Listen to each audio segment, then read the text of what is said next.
This is Street Knowledge with Chris Graham. Welcome to the podcast. Chris Graham and Scott German. And it's Tuesday, day of Virginia Tech. That's tonight, a tip-off at 8 o'clock. And Scott and I will preview that game coming up here on the podcast a little later on. We'll talk some around the ACC first, though, just to get some of that out of our system. Had a big night in the ACC last night. You might have heard there was an upset. Pitt beat Florida State. Actually, that's not the upset we'll talk about as much, but we do want to mention Pitt beat Florida State, and Pitt's looking pretty good right now. But the big upset of the night, Syracuse going to Cameron Indoor Stadium and defeating Duke. And, so Duke not doing its part, Scott, to get ready for the big matchup this weekend with Virginia. But they've been living on the edge a little bit lately, escaping Florida State this past weekend with a three-pointer pretty much at the buzzer by Cam Reddish. And then last night, not only losing the game, but losing Trey Jones. He's reportedly out indefinitely. We don't know what that means, but he took a pretty nasty bump on his shoulder last night. And so Duke, without their point guard for most of that game, not able to get things going offensively or defensively really consistently. And so that's a loss that may have another loss or two foretold with Jones being out of the lineup. Yeah, and we don't know how long he'll be out. The medical report is indefinite. I don't know if that means indefinite. Maybe he'll be back for the next game or what. But he looked a little out of sync last night. But he pointed out over. We still have the number one and number two NBA picks. Yeah. So this upcoming draft, they still have both of those guys on the floor. So let's not start a pity party. Not something good fight defense to the first. They are very talented, and not many teams, not anyone in the country can boast having the top two players in the NBA draft on the floor at the same time. So, from least to Syracuse last night, with without Jones, I don't care what you say. That's still, that was a little surprising. But we called Saturday, and I think I'm not. Sitting there on, I think the thing that the teachers will bear out this year is the consistency of the league. Night in and night out. I don't think anyone thought Syracuse going into Durham this class like that once they did. I think she told us about it. Maybe we can complain close, but not be. Yeah, because Syracuse 2 days before had lost by 14 at home to Georgia Tech. And so we talked about Pitt surprising with their start. And Georgia Tech, that win looks even bigger for the Yellow Jackets. Given that 2 days later, Syracuse goes from losing at home, allowing Georgia Tech to shoot 59% in that win in the Carrier Dome. And last night, Duke goes 9 of 43 from two. That's from 3-point range, that is. 20.9%.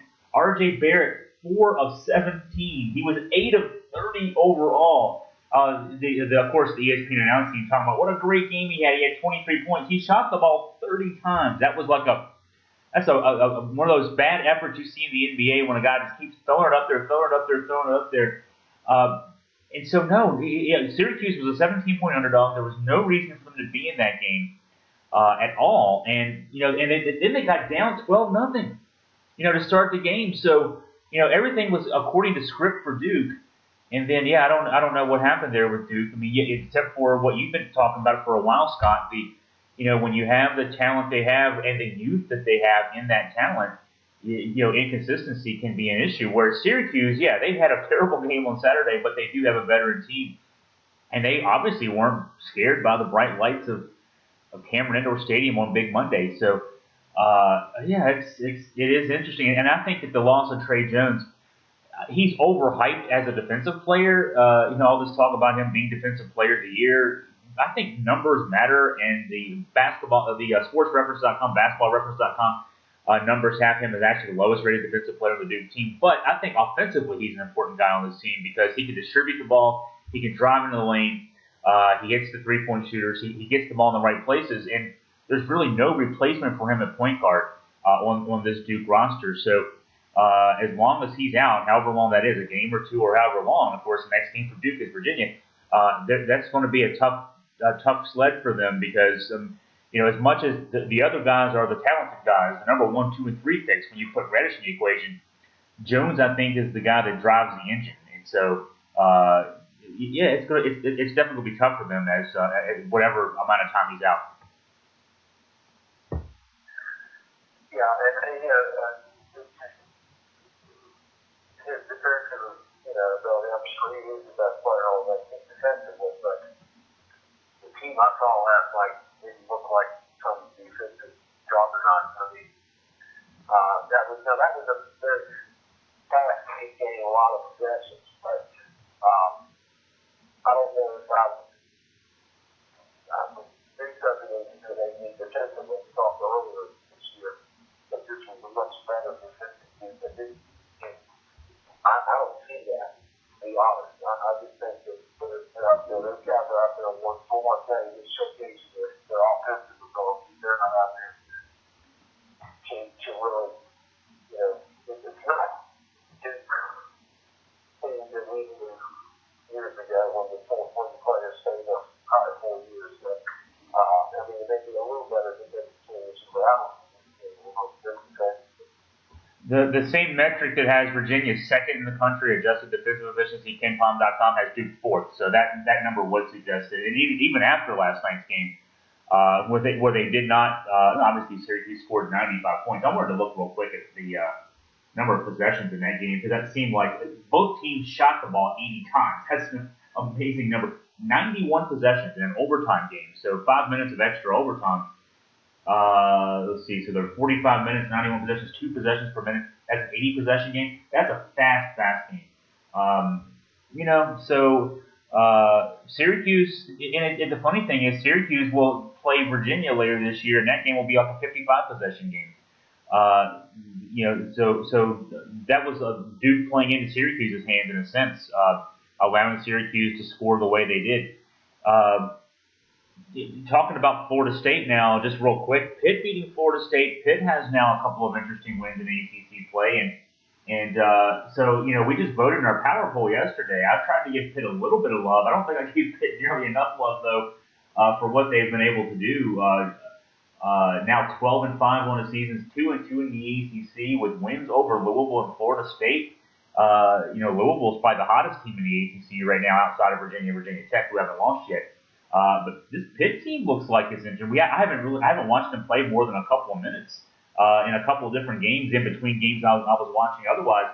But I guess we got to say, you got to be impressed with what they've been able to do after last season's 0-18. And I guess if you're Florida State, you have to worry now. They're 1-3 in the ACC, and this is a team with much higher aspirations. They were a top 10 team 2 weeks ago, and now they're 1-3. Yeah, and I just don't think Florida State's that well coached team. I've never been impressed with the other hand that they got.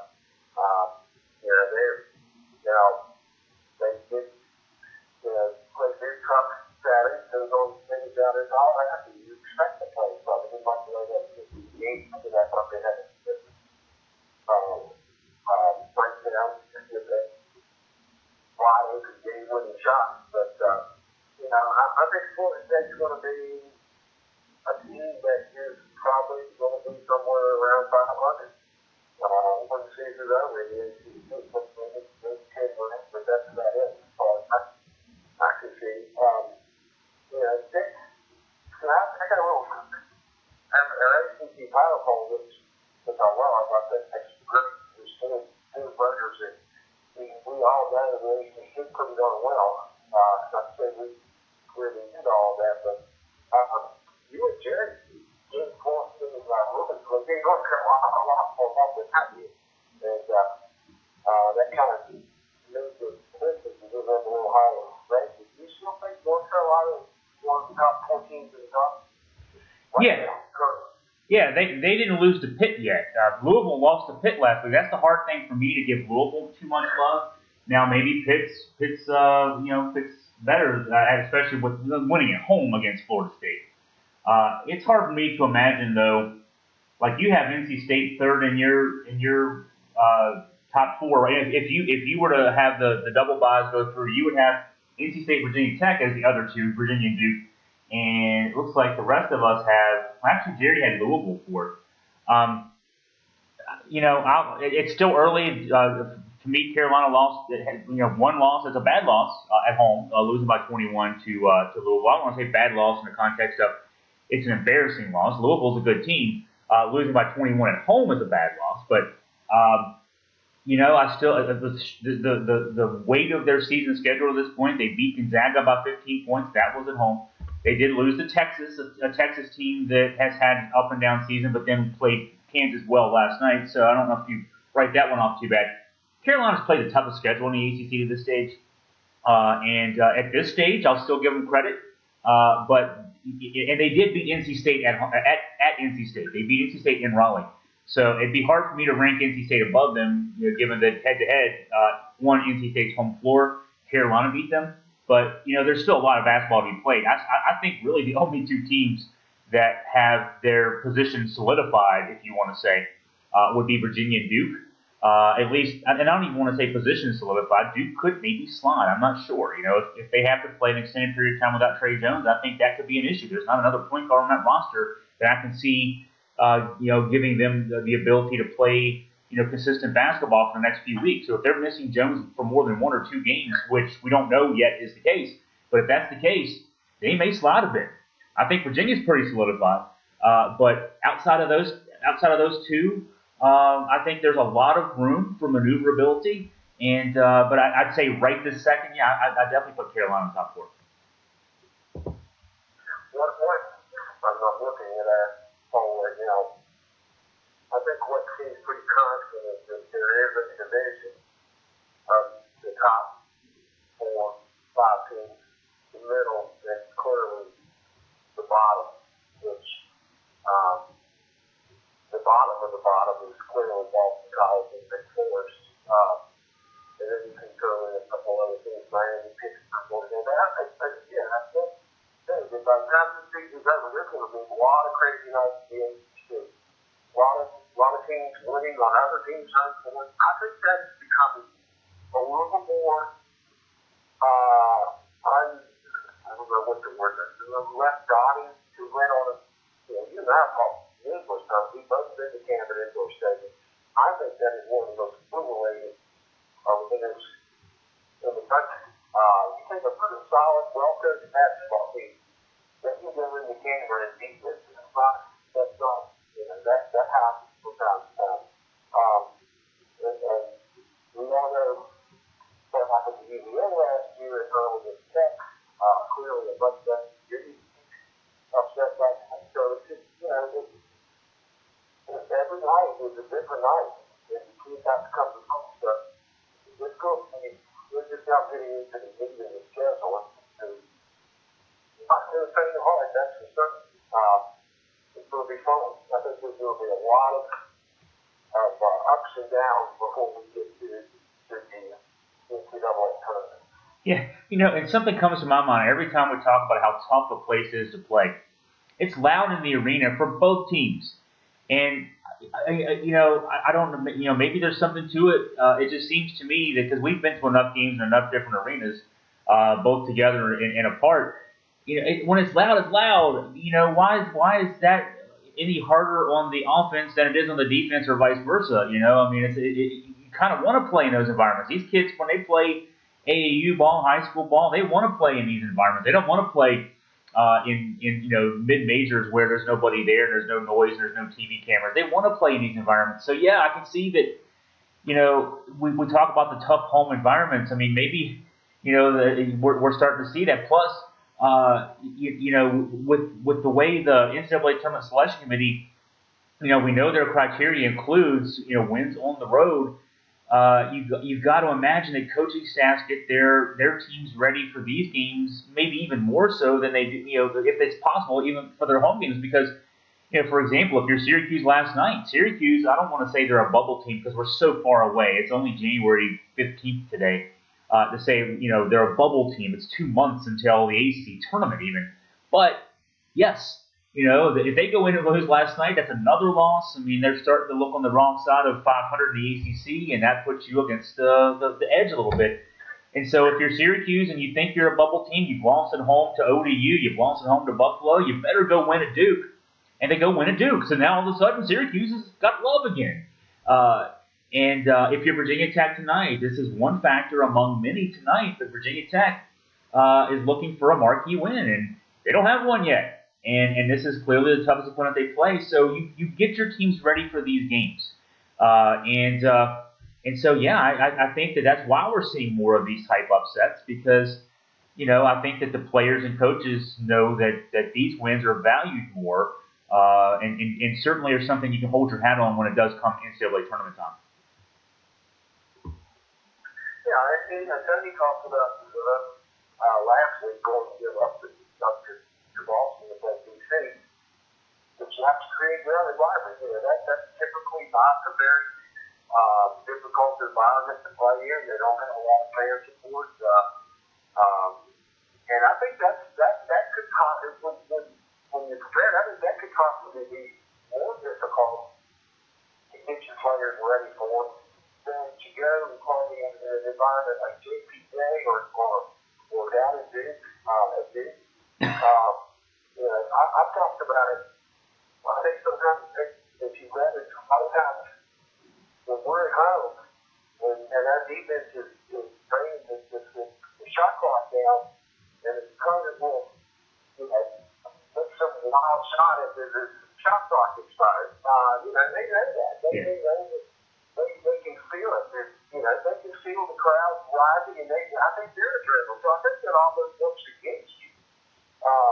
If you're the home team that your opponent is feeling that adrenaline as well. And these are high caliber athletes. One thing that we always say when you get to the ACC play, generally the other team has stars too. Yeah. So the fact that they're going to back down from that's unrealistic. And I think that's why seeing a team beaten on their home floor is not something that we should just think of as a shock from now on. That's what happens frequently. Yeah. All these teams are paying their coaches $3 million a year or more.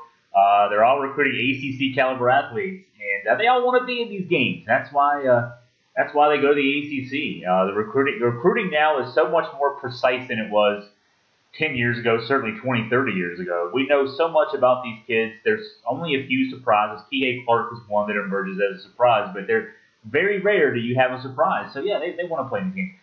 Let's talk about, so we have a great game to watch tonight. As we're recording this, we're less than 9 hours from tip-off. 2 top 10 teams in the John Paul Jones Arena. The only 2 remaining ACC unbeaten, and they're only 3-0. So the league's already started beating each other up. 2 3-0 teams. The winner tonight emerges as the lone at the top in the ACC at this stage. You got Virginia Tech. They're in-state rivals as well. Now, in-state rivalry doesn't mean quite as much from the player's perspective because in basketball as it does in football. Football, you have so many of your 85 scholarship guys. So many are from in-state. Basketball, there's only 13 scholarship guys. You recruit the nation. Everybody recruits the whole country. So from the personal animosity standpoint, maybe not so much, but definitely these kids know. It doesn't matter if Kyle Gosh from Indianapolis, Indiana, that Ty Jerome is from New York, whatever the game. Jack Salt is from Auckland, New Zealand. They know that the guys wearing the other uniforms are the rivals, and they want to win. And same thing for those Tech kids. And so there's a lot at stake tonight. And, of course, also part of the thinking here is that Virginia only lost twice in the regular season last year, only once in JPJ, but that loss was 1 point loss to Virginia Tech in overtime. The only loss for Virginia in the entire ACC schedule, including the ACC tournament last year. And so that's what we got. We got these 2 teams. It should be a great matchup. 8 o'clock tip tonight. Scott and I will be there. Let's get you ready for it. So, Scott, you and I have differing opinions on this. I'm going to let you talk first about this game in Virginia Tech and Virginia and kind of share your perspective on how this one might play out. Well, I think different opinions in that we both think, I hope that we both agree that Virginia probably will win this game. I think you think it's going to be more of a nail biter down to the wire, and I think Virginia covers the spread with the game pretty equal.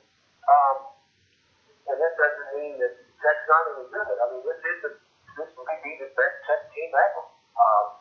And that goes back to the Del Curry days. There's certainly more balanced team. I just think that Tech is not as prepared for this game as some Virginia is. Tech hasn't played real tough run game yet. They had Clemson. I think they got some great environment. That DC certainly not environment. But they play some teams. They're prepared. They're up. There's nothing to hands of Virginia that we know, the players know, the blank on the record last year at home, that Tech loss, losing to Tech with JPJ. And I think that's going to be the key motivating factor there, that these guys aren't going to want that to happen again. Having said all that, breaking it down to extra days, I think those teams are pretty well balanced. But I believe the key to this game, in my opinion, here is that we've alluded to building some depth and on a lack of that. Now, I think this game could break down to the bench play, the secondary role players for each team. And I believe that's where Virginia will have somewhat of an advantage here. Huff playing better.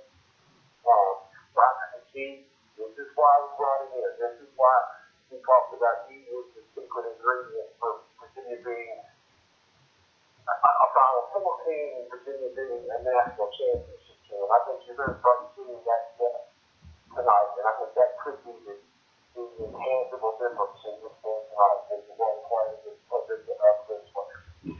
You know, I looked at I did a column yesterday early in the day, and I talked about keys to the game, and now I've completely changed my opinion on keys to the game. Because the more I've studied this Virginia Tech roster and how Buzz Williams uses his roster, I've watched him play parts of a couple of games. I guess I've watched the whole Georgia Tech game, and I've got a different opinion of that game even now because of how they played Syracuse this past weekend. But they have one really good post player, Kerry Blackshear. We remember him. He scored the basket that ended up winning the game for Tech last year in JPJ, 6'10", 250. But he's the only guy over 6'6" they play regularly. You know, when they lost Chris Clark to suspension, and he's out for the season, indefinite suspension. They don't play anybody else over 6'6". Ty Outlaw at 6'6" is the one guy they play at 6'6". Everybody else is 6'5" or below. And so this is a four-guard lineup. This is a team that plays small. Well, we've talked about this version of the Virginia basketball team and how among the reasons we think it might be Tony's best team is because of the versatility of this team. They can play big. You know, you've got Jack Salt at 6'10", you've got Mamadi Diakite at 6'9", you get Jay Huff off the bench at 7'1", but they can also play small. In fact, for several games this season, Virginia started a four-guard lineup with Braxton Key as essentially he's in the post defensively, but he's the fourth guard because he plays guard. He can bring the ball off the court. And so, you know, Tony can beat you either way. He can beat you with a small lineup. He can beat you with a big lineup. But the small lineup's not small. Key is 6'8". DeAndre Hunter 6'7". Ty Jerome 6'5". So it's not like they're little guys. I kind of look tonight to see less of Jack Salt, Mamadi Diakite, and Jay Huff.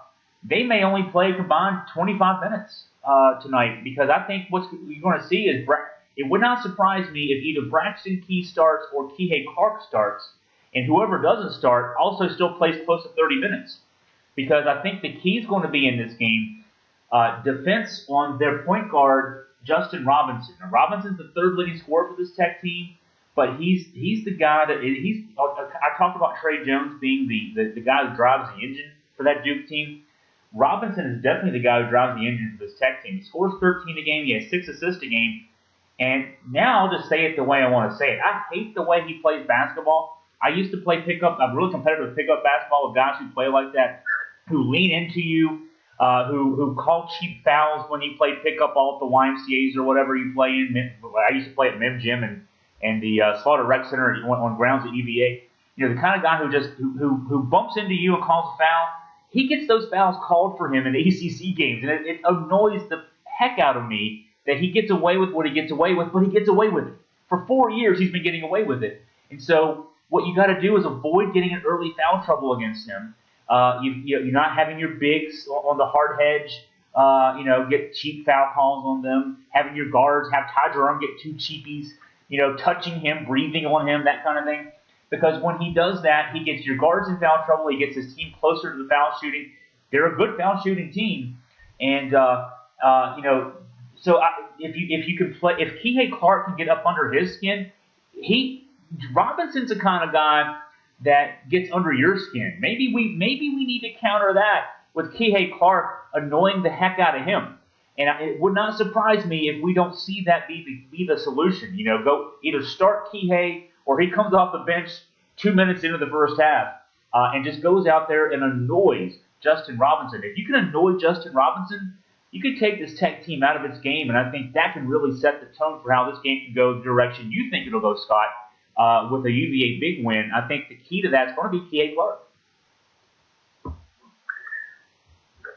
call it the three-minute monster right now that Tony's creating. Key, Clark, and now we've been waiting for this to show off, and now get it up. He came to UVA in the offseason from Alabama, and he has, unlike Anthony,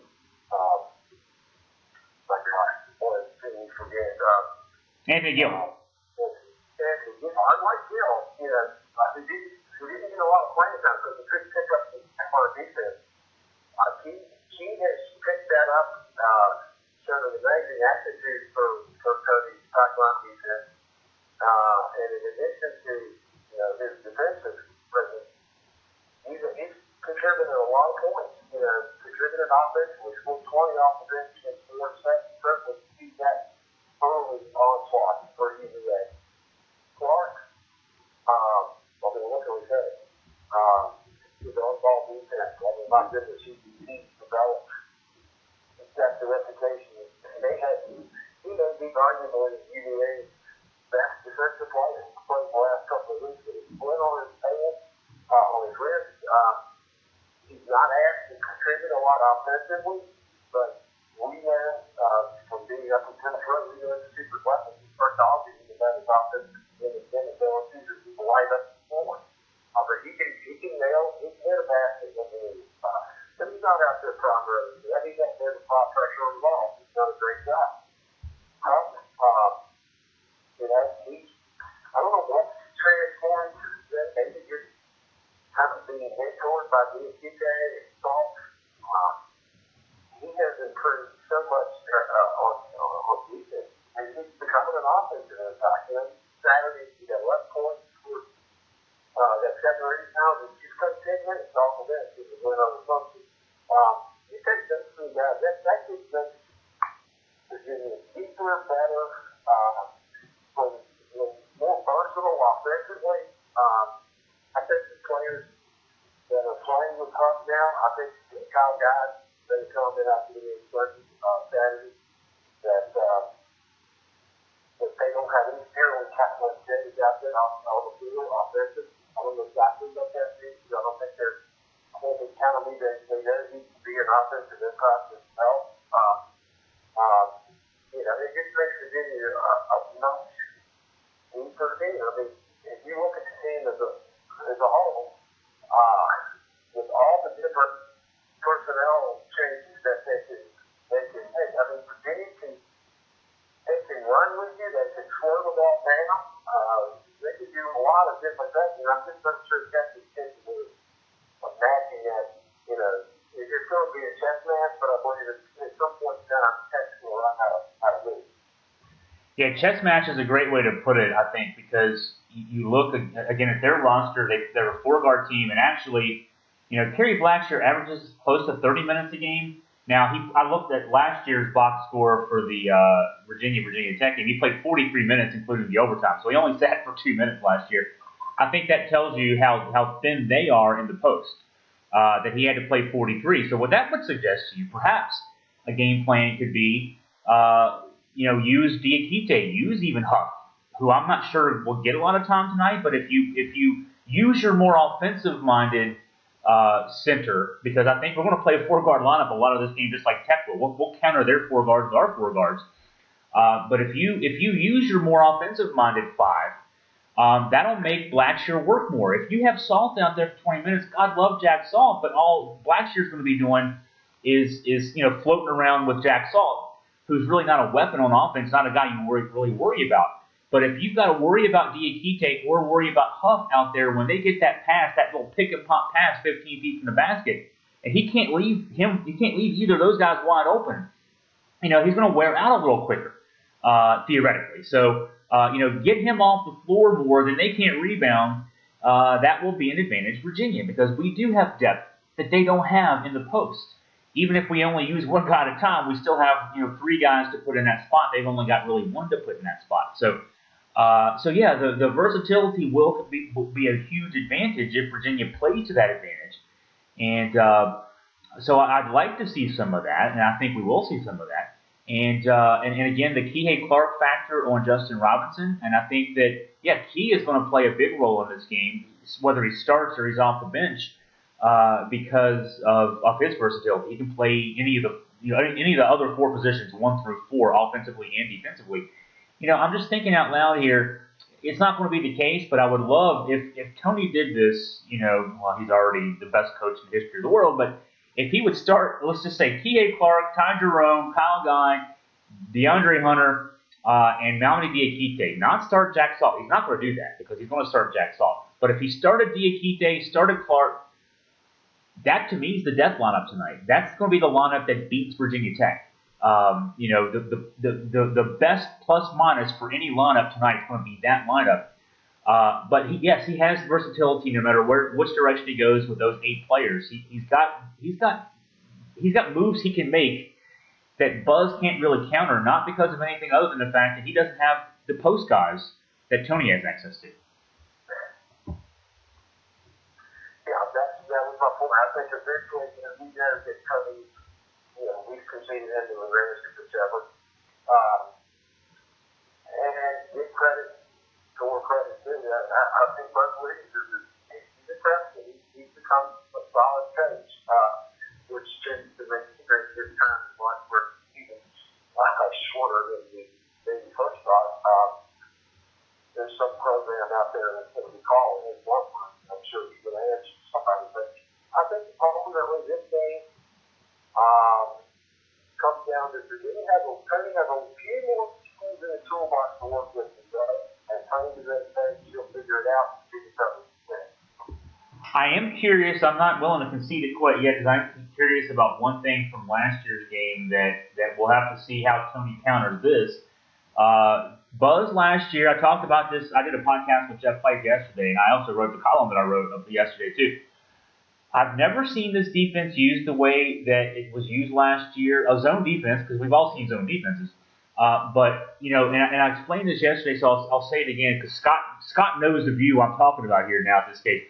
At UVA basketball games at JPJ, the media doesn't sit on the floor like you do in a lot of arenas. We don't have that center court view that you have in a lot of arenas.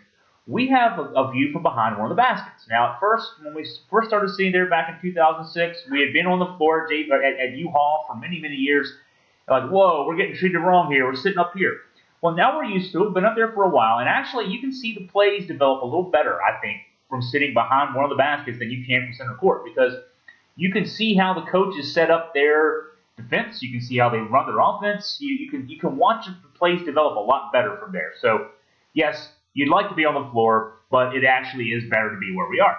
So, that said, when we watched Virginia Tech last year play defense, we would not have seen this, I don't think, if we were sitting center court. But you could see from our vantage point behind the basket, all 5 of their defenders had a foot in the paint. And I've never seen a zone defense played that way because they were essentially saying, shoot the 3. If we're going to lose this game, we're going to lose it because you shoot the lights out from 3-point range. And Virginia has a good 3-point shooting team. I mean, Kyle Guy and Ty Jerome. Last year you had Devin Hall, DeAndre Hunter. You got 3-point shooters, but for some reason last year they were 11 of 38 from 3. I really could not explain how they had all those open looks and they missed them.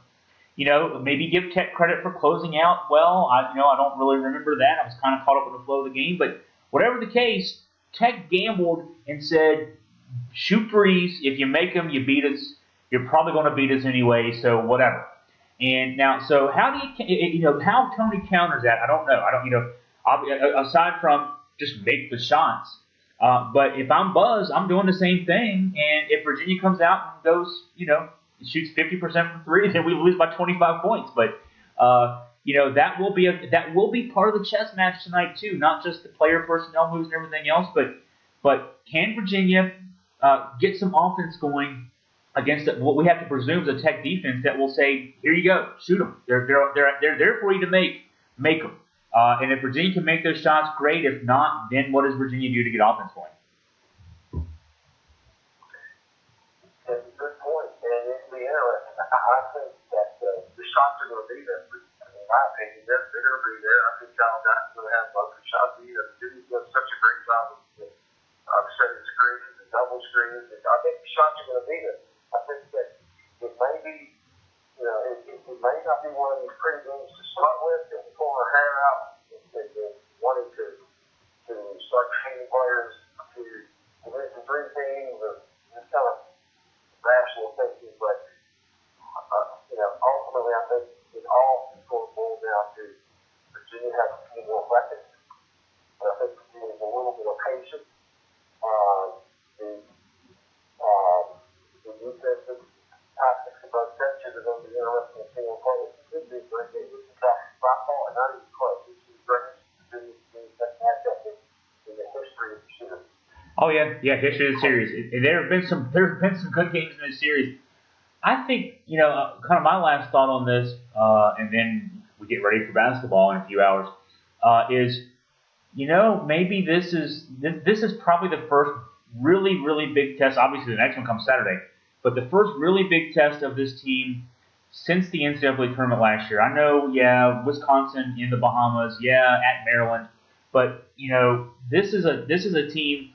I think we went in both those games thinking we were better than those teams and we would win those games. And we're better than Virginia Tech. We should win this game. But, they're a team that is very capable. And so, a lot has been put into this team and its ability to grow from that UMBC loss last year. This is a game where you're expected. It's not on ESPN, but there is a national spotlight on this game with two top 10 teams playing, two 3-0 ACC teams playing. And this is sort of one of those, let's check your pulse, let's see where you are, kind of games. And I expect Virginia will respond well, but we'll have to in about 8 hours we'll see how Virginia responds. And I think it's the first real one of those gut check kind of tests since that UMBC game. And so that's part of the stakes tonight as well. I really think so.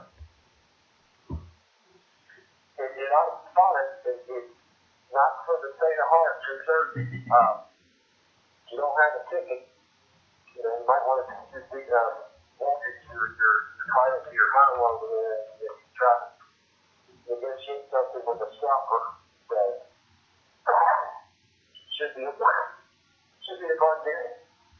Should be fun. Well, as we're finishing up the podcast here, we're about 8.5 hours from tip-off. By the time you're able to listen, we're counting down.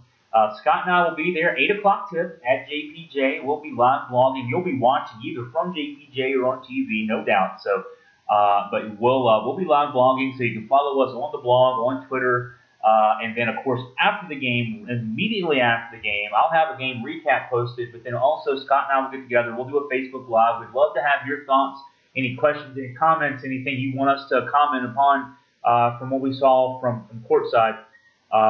In that Facebook Live, we usually go about 10 or 12 minutes after the game.